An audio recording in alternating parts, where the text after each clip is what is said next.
Every category in the country runs the same trick. Some brands find a shortcut into consumers' head, whether that's a comparison, a character, a phrase, or a sound. And the moment that shortcut takes root, the buying decision is essentially over.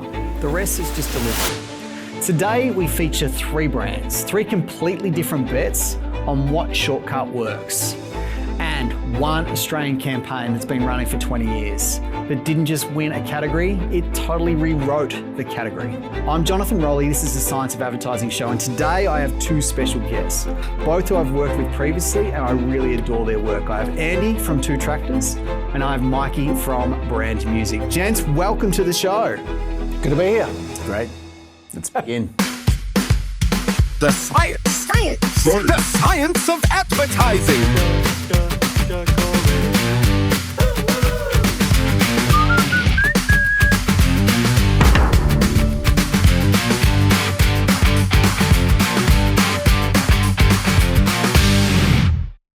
First up on today's show, we have some work from Andy and his team at 2 Tractors and the team at Carsales. What I love about this is getting behind the scenes. I love to know behind what was the brief, what was the challenge, how did it come together? Because it's really easy to critique when you see the finished product, but you don't know what goes on behind it. So today it's really special. So I appreciate you coming in, Andy, and I'm really keen to unpack your latest work for Carsales. Great to be here. And I'll start off by saying, in terms of shaping the outcomes, it was absolutely the 2 Tractors team. Our account director, Dom, our creative director, Tim, really pushed this, but also working beautifully with the Carsales team. You guys would be seeing this. There is a proliferation of in-house agencies that we're seeing across the board, right? And it makes a lot of sense because brands can derive a ton of value out of having that in-house. The Carsales team is incredible, and Carsales as a platform is phenomenal. They are looking at not only who is the current user, but how can we draw more users in? How can we continue to innovate our platform in such a way that we're able to do that? And you think about auto, I think with a platform like Carsales, there are a couple of different user types, right? I'm the kind of user who has it literally center of my home screen on my iPhone. I'm looking at cars all the time. And I can open it and I'm looking for a particular make, a particular model, a particular year. I know what I'm looking for. But if you are not a car fan, but the moment comes that you need to find a car, you approach that very, very differently. And Carsales have been really clever in launching voice search that is underpinned by AI and actually lets the user search for a feature. It might be a bigger boot. It might be a number of cup holders. It could be any number of things. It's really cool tech. And our job was to basically introduce that to the world. The Carsales team came up with the initial concept. We worked with them to finesse it, do the production, do the post. It was one of those great projects where it was a really short time frame. And I always think from a client perspective, from a marketer perspective, when you have those projects where the ask is big, but the clients jump in the trenches with you, they're the great projects. You love working on those projects, and this is very much. But I think your trend with in-housing is really interesting because we see it as well from a media side, although it feels like it's gone in-housing, it's potentially going back now. And it's quite cyclical. I think it always has been for even 60, 70 years. But the interesting thing is when you go teams, and this is what I'm hearing from you, it's like Carsales 2 Tractors. It's like one team. It's not us, them. And that's how you work really, really well together. There's no egos. There's no bias. It's just how do we do great work together? And it's how do you complement? And it feels like that's where it landed. 100%. I was talking with our creative director, Tim Murray, about this today, and it was the exact point he made. He used the phrase frictionless collaboration, right? Where it was just like, hey, let's get in this together. Let's get this done. And they're the best projects, right? Where you, as a creative, you're just working with other people who leave egos at the door. And they've got, as I say, they come up with great ideas at Carsales, both in terms of the platform, obviously, but even their ideas around content, they're really good. And they're also a really trusting partner who'll come to us and say, hey, we've got this. How can we turn it into something? So they collaborate with us the same way our own team collaborates internally, where it's like, hey, how do we make this better? How do you add some special sauce to it? And we all get the benefit from it. And that's no easy task to do in 15 seconds. I mean, that's when I saw the ad, I loved that for that fact. And then I thought, I'm going to test this and go on another AI platform and see if I can put in what I want. I actually asked the same question as the girl in the thing for a bigger boot. And I thought, oh, well, isn't this just accessible to everybody? But it wasn't. No. And so I thought, yeah, convenience, personalization, nailed it. Yeah. And if that's something, the tech exists within this brand, it's fantastic. Yeah, it's incredible. Beautiful. Who wouldn't use that? Well, let's cut to it now. So this is the latest from carsales and 2Tractors. The science of advertising. Hey, car sales, my therapist says I have an online shopping problem and car sales, find me a car with a really big boot. Love it. I'm glad Big Boot didn't bring up other images. No, and look, it's interesting, right? Because there's a stack of different deliverables for this. We shot this over 2 days. There's four different stories: out of home, static assets, and so often this is happening now, right? Again, you're filming, but you're doing all of the photography same day. Everything's being done all at once. So it was a real hustle from the 2Tractors team. But as well as from... But the thing I see with brands that win or companies that win, they're innovating and they're producing new product and they're anchoring that. It's an important message they need to get out, but they're constantly looking at how do we solve consumers' problems, and that's how do we effectively communicate that. And this feels like that is all wrapped up. It's not just a brand campaign, although in 15 seconds, I do think car sales is mentioned 4 times. Yeah. So it's unmistakably car sales, but it's really pushing a new product and feature. It sounds like it's talking to 20, 30% of the market. Yeah. But it's an important message that adds depth to the number one platform. And it looks technological. It looks like you're totally in the moment now. People can, the brand colours are there right in front of you the whole way on the screen. The sound at the end's great. That little sonic sort of, sticks out, and it's well done. It's a really interesting point, right? Everything in it is considered.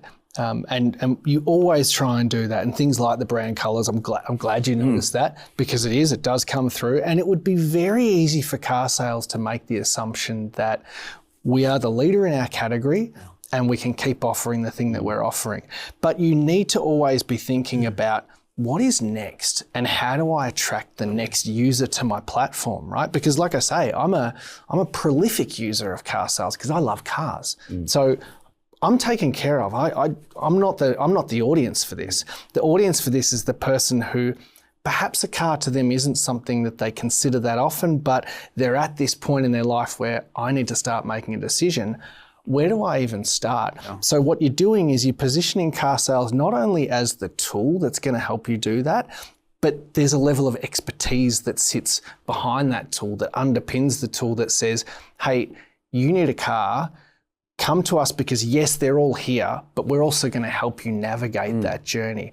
You come to us for that. So it's about building trust. But I think these are the best briefs. Why? Because you've got something tangible you need to get to market, but more so you've got a product market fit that helps solve. It's not just a brand campaign that you don't actually have much to work with. You're just trying to leverage some sort of emotion to try and get people to move, whereas there's not enough leverage, or there's no differentiator in market from this particular brand to another. So I think these are actually the most exciting brands. And it's also educative in the sense that you're teaching us, even though we all know we can rely on these other platforms to find information, it's also giving you something, it's almost like an intranet within the own brand that unless you're reminded that you can now do that, and I'm sure other brands are going to try and copy and follow and go, we have that too, we're going to, not in the same industry, but every brand probably has unique things that and tech that they actually have within their own world that we all think it's all just this, just go to the main AI platforms and we can find everything like a Google or something.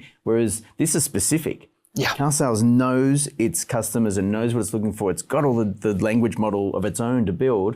It's a no-brainer. If I'm looking for a car, that's what I would do. 100%. And it's not narrow either.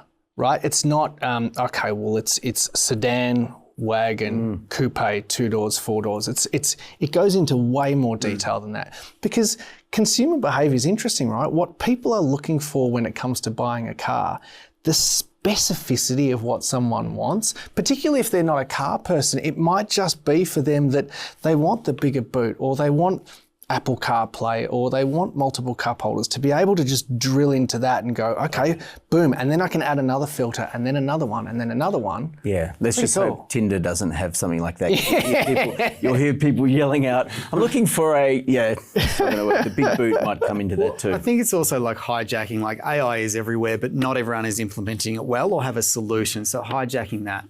And most advertising will tell you what to think. The work that actually moves business challenges is what you do. And the brain doesn't take orders, it takes shortcuts. And most advertising avoids leading with features. And this is like carsale actually leads with features. And the category wisdom says emotion first, function later. But here's what the wisdom misses. When a feature is genuinely new from a behavioural perspective, the demonstration is the emotion. Voice search isn't a feature, it's a behavioural shift. And the behavioural shifts are the only thing that move a category. So applaud carsales, applaud Two Tractors. It's brought to life in a really nice way. Yeah, thanks. And if I can just pay tribute to our team, Tim, Dom, Ash, everyone who worked on it, Red, they're just an incredible group of people who are just super, super committed to what they do. And I say it again, the working collaboration with the carsales team is just phenomenal. It's why we've been able to work with them for so long. Love them. Beautiful work. Yeah. Brand wars. This is nearly my favourite topic. Yeah. We have two brands going to war, trying to win share in a highly or hyper competitive environment, which is superannuation. We have some work from Hesta. We have some work from Aware. And we're going to unpack both of these. Let's cut to the assets. The science. The science of advertising. Don't tell me to go on a cruise or start salsa dancing. Don't tell me to get into gardening, to bake some cakes, go away and play golf. Don't tell me to get comfortable, take up a quiet hobby, start slowing down. Don't tell me how to retire, just help me do it.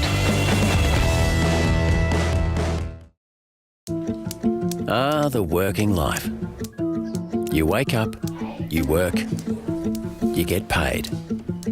You wake up, you work, you get paid. Until one day, you wake up to a whole new rhythm and still get paid. Aware Super helps you find your rhythm of retirement. That's super helpful. One of these brands is selling identification. The other is selling aspiration. They activate completely different parts of the brain. If you look at identification, it encodes harder. Aspiration travels further. Neither is wrong, but only one is right for the job.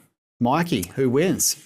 This was a really tough one because I loved Hesta because it felt so different for that category. It was edgy. It had, we were both out. I could see your leg moving to the bass. The bass soundtrack was just, it was totally something that, again, Sonar Music was behind that one. And it's original. It sounds like nothing else. It sounds so young, yet it's talking about retirement. I love that. I love the editing. I love the cuts. And then Aware Super, I felt like, again, I got this repetition of a storyline that I'm nearly at that age group, I guess, where these kind of issues are something we need to start thinking about. I love the repetition of you wake up, you go to thing, you do the thing, you wake up, you do the thing, and then it finishes and you're left. It's very Australian to me. That felt so Australian. The music, the editing, the cuts. Yep. That was really tough, but I'm going to go with Aware Super because I felt like, again, it wrapped it up into a nice, it's got its colours, it's got its soundtrack at the end, but that was really tough. That was a tough one. All right, so line ball, but Aware just gets it from your side. Aware just gets it. Andy? I also found this one tough because watched Hester and went, oh, this is already one for me. And then started watching Aware, and I've seen that Aware. I mean, I think the media strategy for Aware Super must be great because I'm early 50s and I'm seeing this out a lot. So clearly they've done their targeting really, really well. I love how Aware Super, I love how they have the logo top right, the whole ad. Yeah. And yet it doesn't feel intrusive. And that's a really big decision to make because it's beautifully shot. But it doesn't feel intrusive at all. That little moment, like you say, with the little ball things and suddenly the music just pauses for a second. Love that too. I think the ad industry has been really slow to recognise that the next generation of retirees doesn't see themselves as being anything like the previous generation, right? Like, I'm moving towards that phase and I keep wondering, when's the day where I decide I want to buy a caravan and take up lawn bowls and start wearing tall socks and sandals? Retire, Andy. No, true. We don't ever retire. True, that's probably true. But I can't see myself being what the ad industry has told me a retiree looks like, right? I'm not doing the river cruise and all that sort of stuff. So what I love about both of these is that they recognise that no, there's a new group coming through. I think Aware goes halfway there, but I think Hesta goes all the way there. I love the Hesta one. I love this idea that retirement doesn't have to look like river cruises and caravanning trips. You're going to still go mountain biking, you're going to play the drums, you're going to do all of this stuff. I think it's the ad for the next generation of retirees. And you think about it, the next generation of retirees, they're thinking about it 10 years ahead, right? And retirement now is different from what retirement used to look like. There's research that shows we're not just hitting that old-fashioned retirement cliff where it's like, all right, I pack up my desk one day and finally I've stopped. Most people who finish work, they transition out, right? Because they still want to have some engagement with some level of career, be it for financial reasons or even the identity reasons, right? We all identify with our roles as part of who we are. And that's very much showing up in the way that people transition out of work versus just retirement. To me, Hesta feels like it's just tapping into that kind of mindset a little bit more. So I agree, line ball, but Hesta wins for me. Tagline wise, I agree with you too, Hesta. Don't tell me how to retire. Yeah, just help me do it. Well, just don't tell me. And that's what you were saying. Yeah. I don't want to be told. Well, so you both like these assets? I like both, yeah. Yeah. Do you think they both promote retirement as a category rather than I'm a superannuation fund and here's why we're different and we're the choice out of what are a dozen brands? You got to do a top of funnel exercise, right? You have to know that. I think you do. Why? Because this is, we've spoken about it with insurance. Superannuation, it's not something you think about until suddenly you're really thinking about it and you're going, oh, damn, I've only got a few years to get this right. So you need to try and convince me to be interested in the category. And you need to remind me that this is just down the road for me. So I've got to be thinking about it now. I'm not going to do the research in a 30-second ad. You've got to just get me hooked in so that then I'm going to do the research. But it's like Hesta made me feel a little bit like, okay, I'm still cool and young. Yeah. It's not. The Aware one was beautifully done because it felt like it was very filmic in its editing, the fast cuts. That's very now, but I just feel like it's something that I'm so terrified of this idea of retiring because in my mind I don't play golf. I don't do any of the traditional things that were associated with that period of life. And kids are growing up and there's suddenly like, I feel like I'm at the beginning of my career in many ways. I just love every moment of it. But then these commercials come and I want to avoid them. But I know that looking at that one, I probably felt better about the Hesta one in terms of feeling like this is a challenge I have with both. It's a category job they're doing. Whereas you're looking at the category entry point, like neither of you will move to either of these superannuation funds. Because there's no compelling reason to. Like, why would I choose Hesta? Because you're driving a category and you're pushing retirement as a category, or super to be more thoughtful. So you're pushing them into the category, but then why would I choose Hesta? All you've done is push them into the category or review options, whereas there's no real compelling reason to choose Hesta. And Aware is exactly the same. If I actually look at both of these, they're great ads in terms of well produced, well shot, don't know the brief, but would I choose any of these? No. If I look at Hesta. Yeah. Great ad, but all the work has to be done at the end to try and recall Hesta. So it's quite forgettable. So again, vampire effect. Yeah. So that's the only reason I would choose Aware, because Aware is planted everywhere throughout the asset. It's very much a direct response or brand response strategy that even if I forget the ad, I have my logo on screen and I've had some output from it. Yeah, can't the Affleck duck tell us what to do? Ooh. I would love the Affleck duck to say, retire, and I'm in. But it's the big challenge with superannuation funds. Like they're spending a lot, but they're not owning category entry points. Yeah. And it's really hard to differentiate from one brand to another. Why would I choose Hesta compared to why would I choose Cbus? Well, I hear what you're saying, but I also felt like Hesta was also bucking that trend and not just giving us the nice schmoopy,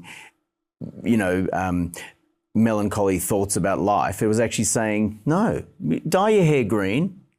The lighting looked a bit nightclubby in some parts. Go and do some crazy things because this life is short. So I felt I trusted that brand a bit more, and I love the message of someone who's on my side saying, don't tell me how to retire. I think that's the strategy, right? It's like, hey, if you're the person that's not interested in the metrics, right? Because if you think about something like industry super funds and the way that they promote the storytelling that they have, which shows the difference in the size of the nest egg, that's interesting if you're metric focused. But if you're me, for example, it's like, just convince me that you get me, that you get how I might want to picture my retirement, and then maybe you hook me. But I think it's an incredibly difficult category to advertise for. I really do, because to build trust and to build, even if you build trust, even if you build that connection to actually get someone to take the next step, it's a huge ask. Well, no one likes to move super funds. No, most people don't. Most people don't think about it. And like what you're both saying is it's a decision that you're still not actually actively managing and nurturing. And I reckon that is the majority of. I think we're both saying we think this ad is better is better, but neither of them will work. Well, it's just something we don't want to think about, like teeth. But it is. But this is like the interesting. I always love category entry points. So when there's a brand job, so when I become in market for a particular product or service, what brands are on my shortlist? Because that's really what brand is. So when I enter the market, I'm like, I'm familiar with that one and that one, so I'm probably more likely to choose that. And that's what brand is. So none of these are performance at all. They are all very brand. But like, what's the category entry point? So it's like, what are the moments you are likely to change super fund or look at potentially moving? Yeah. And there's two brands that have done this that aren't even advertising at all, but they are the two funds that are growing the fastest. Right. So it's Hub24 and Net Wealth, and they're owning broker. So they're actually owning upstream. Right. And this is more tactical strategy, and they're owning broker because they are the trusted source. So they'll trust the broker and they've built platform around it. Whereas you go, what other category entry points could you own as a brand? And there might be two or three, whether you have a baby or some sort of a new changing job, or where you may consider this switching moment, but then why would I select that brand as well? So I think this is the challenge for superannuation, is they're all going really hard at brand, but it's all kind of the sea of sameness. Like none of them are actually going to get me to choose their fund. Yeah, and that's the biggest challenge. From a creative point of view, the thing that I loved also about the Hesta ad is that, and I don't know their greater marketing plan, I didn't see any of the visuals and things that go with it in terms of outdoor and things like that. But I imagine that for someone like me who might be going to rock concerts, if there was suddenly in the program or in the waiting to go in line, it just said, don't tell me which band to listen to or don't tell me how to do that, I would start to kind of go, yeah, that's actually reaching me. And the tagline is continuing right through. Don't tell me about opera. Don't tell me how to surf. Yeah, and it's interesting too, because then when you start to think, well, what are those other assets and how could you actually use them to bring people in, right? And can you have QR codes? Can you do other things that actually, so that when I see that poster lining up, I go, yeah, I'll have a look at this, and then build something that's, again, I don't know what the back end of this looks like. How hard is it to change super funds? I just assume it's all way too hard. So if you do the work upstream in terms of what are the mechanisms that help the consumer that actually sees this and wants to take the next step, to take the next step, right, then you start talking about something powerful, because outside of that, it's a really great ad. It is. Like, they're great ads, but it's like, who do they actually own? And the superannuation has gone through big changes, because it used to be, I'm a teacher, I want to go to a teacher's superannuation fund. Yeah. You know, I'm a trader, I'm in construction, I'm in that fund, because you've got tribes and cohorts.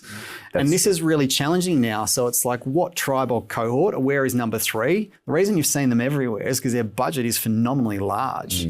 But they've also had a rebrand, and they've had a few different brands, so they need to be very visible. So if I'm with them, I feel like I'm safe with them as well, and I don't switch out. So I think it's a really challenging category. But do you think super can have the same disruption that something like, say, investing has had with platforms like Stake, where it's democratized the idea of share investment, right? I think this is the opportunity, and this is where I go. They're very brand emotional but soft. Yeah. Whereas I look at car sales, and this is where I love brands that like innovate and give me something to talk about that's really interesting. Yeah. And I think that's a challenge. Aware and Hesta, there's nothing sort of interesting going on. So it's like, we just need to make a brand ad that feels good, that hopefully we can move some people through, and they'll like us and trust us more. But then if you took that approach and simplified and tried to be real and simple and laid back and everything, then we'd kind of go, oh, well, that's not enough for me. I deserve a bit more. I need some bells and whistles too. If they took that very simple, say the just using AHM because we talked about it in the last episode, but that's sort of linear, very simple, down to earth. I'm going to be on your side. I'm human. If a retirement fund took that approach, would we trust it? See, this is interesting. I'm going to go back to like Athena Home Loans, who we worked with, which was really interesting. Home loans, incredibly challenging, hyper competitive. So what did they do? I love promise proof. And most brands have promise, but no evidence that that promise is true. So it's like, oh, you feel like me, but where's the evidence to show that that is actually true? Whereas Athena's like, we can help you pay off your home loans faster. So that was their promise. But like, how? Rate was one, but then they created the automatic rate drop, but also accelerates. And this was kind of really cool.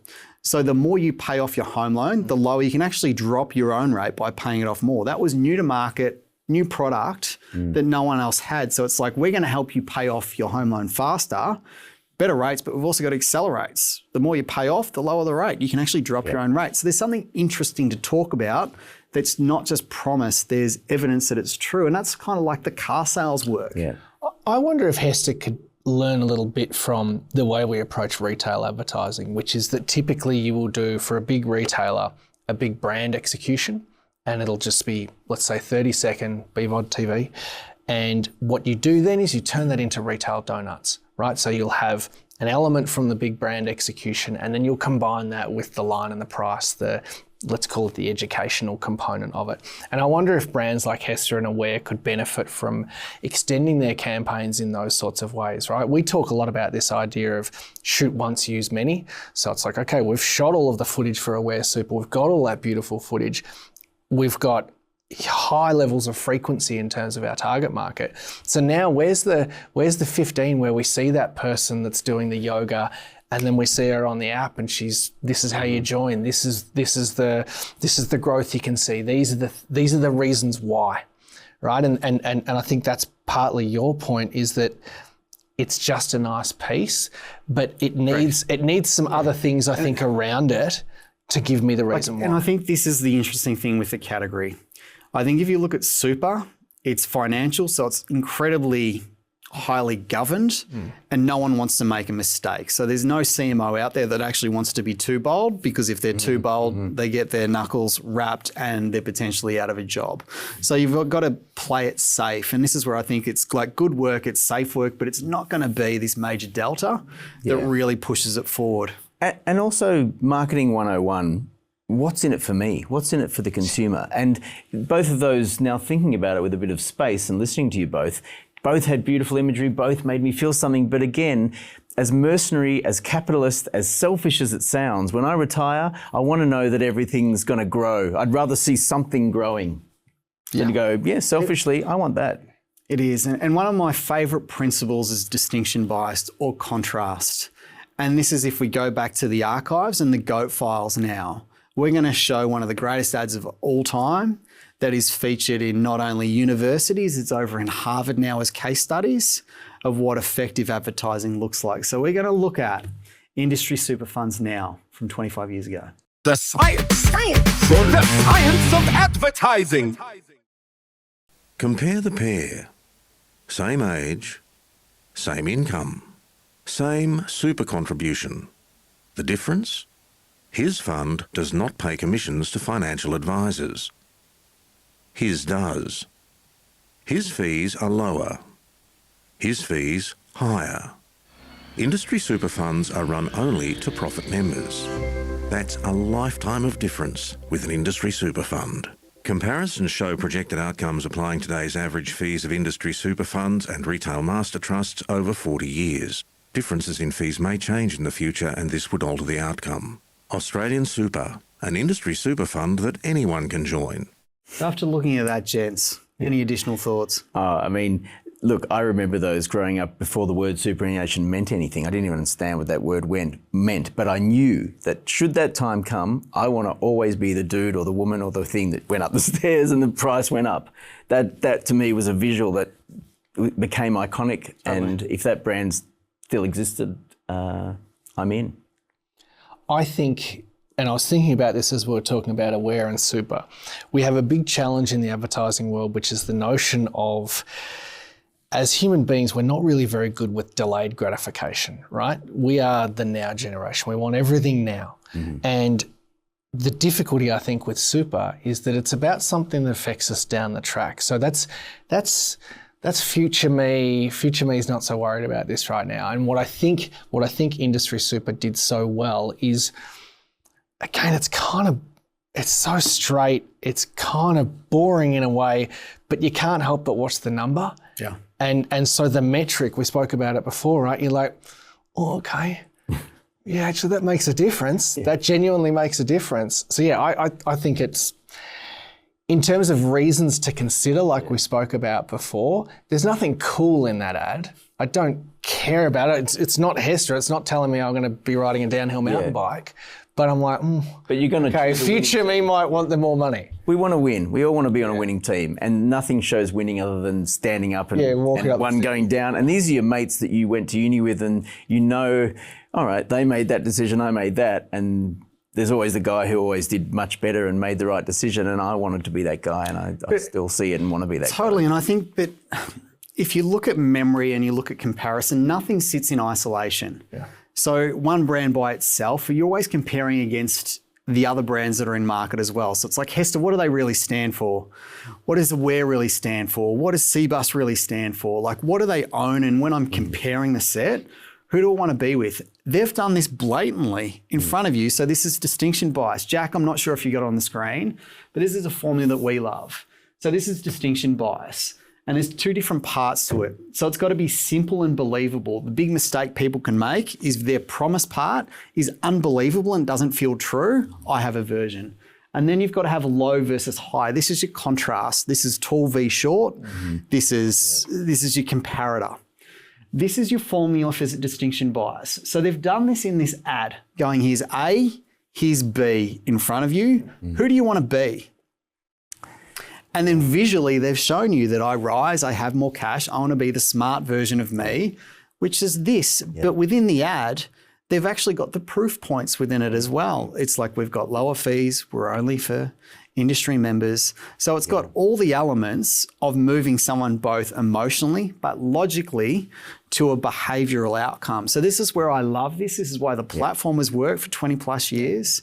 And it's why it moves needles for the organisation. And you might not need it at that exact point, but come the time when it's in your letterbox, when it's on your screen, when you're ready for that, you want the one that's shouting, not having to sell you the Vaseline lens sort of lifestyle, but telling you we've probably got the best chance to take you at the end of the day, you don't remember the numbers.